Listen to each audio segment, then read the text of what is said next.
Today we're looking at some insane value some statues can go for. Things like this can sell for $10,000 plus if you know which ones to buy.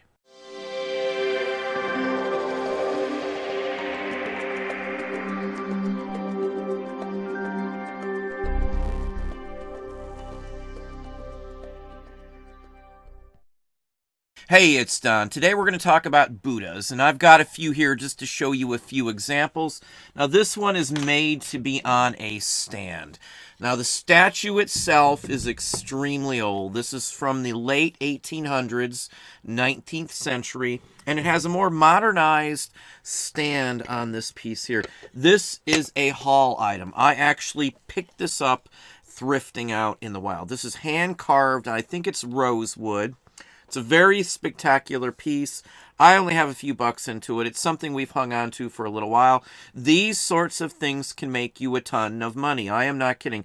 Stuff like this can easily sell $3, $4, $5, all the way up to a couple $1,000s if you get the right one. A nicely marked piece can sell for an insane amount, a small fortune. Now, there's many different styles of Buddhas, and they can come from many different countries. This is a bronze one. This one weighs about 25 pounds. It's a very solid piece. And this one's made to basically only be displayed from one side, basically. It's very flat on the back. This, again, is something I bought sourcing. It's something that I've held on to for a little while. Even these type right here, which are fairly common, they don't sell for a fortune. You might get $150 out of something like this. Now, these are highly collected, and most people will be able to sell these for a pretty decent penny for sure. Now, size doesn't mean much either. This is a bronze Japanese Buddha, which is marked nicely on the back.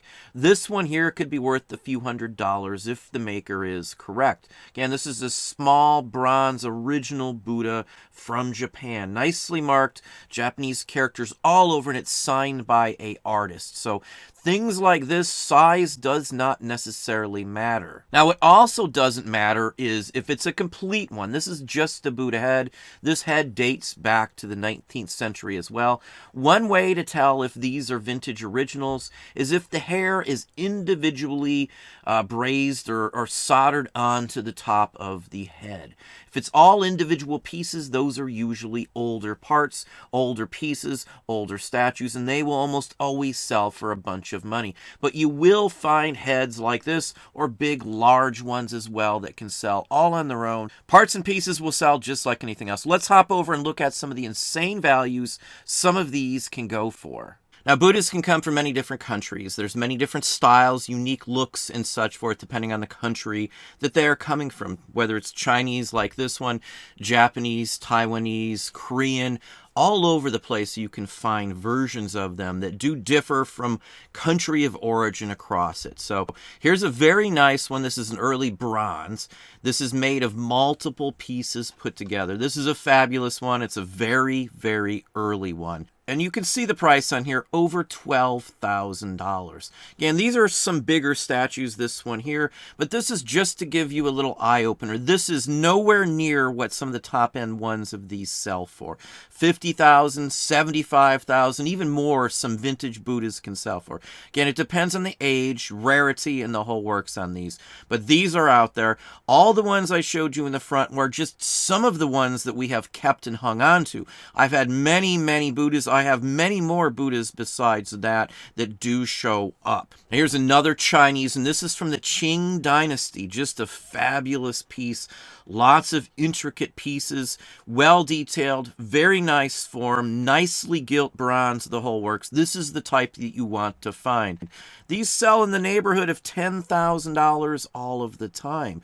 These are something that if you don't know the difference between a cheap one and a better one, you might pass by something and miss probably one of the best purchases you could have in your life. Now, as I said, there's many different types based on where they are from. This is a Tibetan one. Dalai Lama, the whole works. It's early 19th century. The looks, the feel, the ornamentation on them dictates where they are from. Once you've seen a bunch of these, it's not hard to figure out which country of origin many of these come from, either based on hand signs, the shape, the design, stylization, or anything along that line, are usually the key factors you can use to determine which one is which. And this one sold for almost $9,800. This one's not very big. Usually there'll be some markings on them of some sort, something to distinguish one from another one. This one does have a marking on the base, as you can see. A fabulous piece all the way around. Now here's one from the Ming Dynasty, and you'll hear all sorts of things, Ming Dynasty vases and things like that. That's a period, that's a time frame in Chinese history. This is a fabulous one here. One thing I would call out is there is a swastika on this, and many people do not realize that that has been a symbol of peace for many, many hundreds of years or longer. The Native Americans actually used kind of tilted swastika as well. It was stolen from other cultures and used for what it was. But these do have those sorts of symbols on them, and the meaning is simply peace. This is a fine example here, $5,550. It's not a huge one. It's not one designed for a palace or something. This is one for like a small town, a house, someone with a little bit of money. This isn't a super spectacular one. If it was, it would have sold for a heck of a lot more. But still, a fab piece here. You'll find many carved one, like the large wooden carved one that I showed you in the beginning here. This is carved as well with a metal crown on the top of it. Many different styles of Buddha. Many people may not even know the origin of these, as this one just states antiqued carved Buddha. Still a fabulous piece, $5,000. This one looks very early, very old. It has a box in the back, which was probably the way it was mounted somewhere at some point, would be my guess. Either way, this is just a fabulous piece. You can see the face, typically of what you would expect. They were all carved very similar from the same country of origin, so they all have a certain look to them from a certain area, certain region, or certain country. Now here's another one from Tibet. This one's fairly nice. This is a fine quality one. It's a gilt bronze statue with just some phenomenal detail. This is what you're looking for, a fabulous gilt bronze Buddha. Perfect example here, $3,875 for this fine example here. Now, bronze obviously is what you really want, but wood is fine also. They do sell comparable depending on the construction, where they are from, and how nicely they are sculpted. This sculpt is phenomenal in my book. It has everything you want, all the little details, the fabric, the patterns, the whole works. Now here is one from Southeast Asia, and this one went for $3,600. It has a different, unique look to it. Now this one could come from many different countries, but in a certain region such as Southeast Asia, there are similar ones that can be found in several countries that border along each other. So it's hard for some people to determine the origin of some of these. Either way, this is a very early one. They're stating possibly 17th, 18th century, which would date this to the 1600s or 1700s. It does look to be that old. The patina on this one alone is just fabulous. The dark, rich patina on this one is really a winner in my book. Just a fabulous piece here. Really shows the age as well. Now here is another Chinese one. This is carved wood, and this one is spectacular, I have to say. It's just finely detailed all the way across the board, as you can see. It's an early one. It's a big, huge chunk of wood. $3,600 on this one. Now, Qing Yin goddess is what they're stating. Not every one that people assume are Buddha are actually Buddha. There are other figures in the religion as well. So it really helps to know the religion itself sometimes to understand what the figures are, who they are. I have taken some world religion classes in college when I was there, so I do love this sort of thing. It's something that I do look for. Even though it only sold for $3,600, it's still a phenomenal piece. Size-wise, sculpture, appearance, all the way across the board. It's just a nice example of these. As I showed you, heads and pieces of the statue can go for some good money as well. This is just a Buddha head. It's a large one, though. It's a very large one, probably from a temple or something along that line. $2,975 for this one. This is an early one, as you can see. Let's center in on the hair for just a minute here.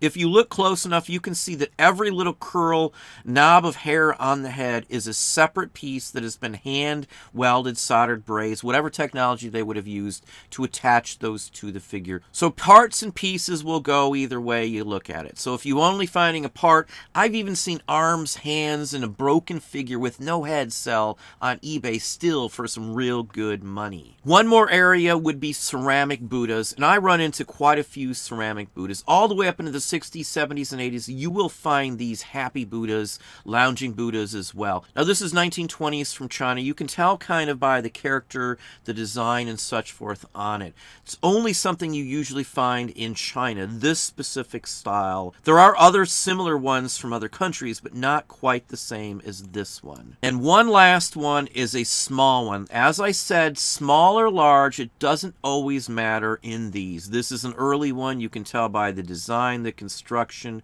Now what's special about this one is it's made out of solid silver, something you will see. It's old on top of it.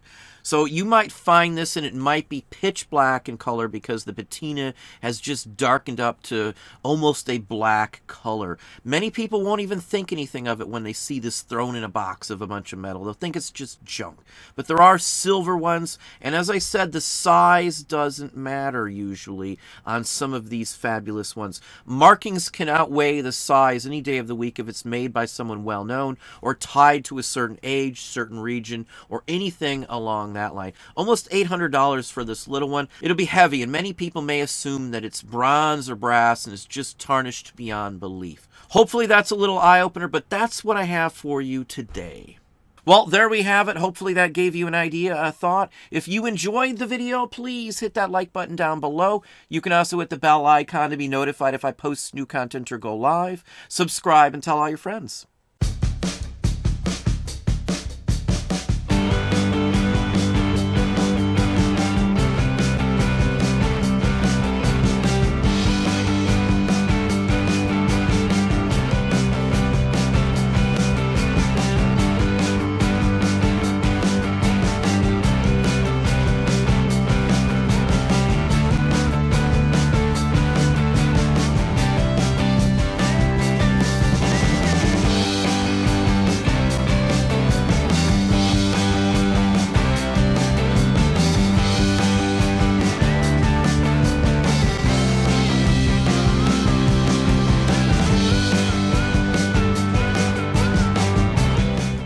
You're a Toys R Us kid, So come on and join us. Jeffrey! We're going to the magic world that's called Toys R Us.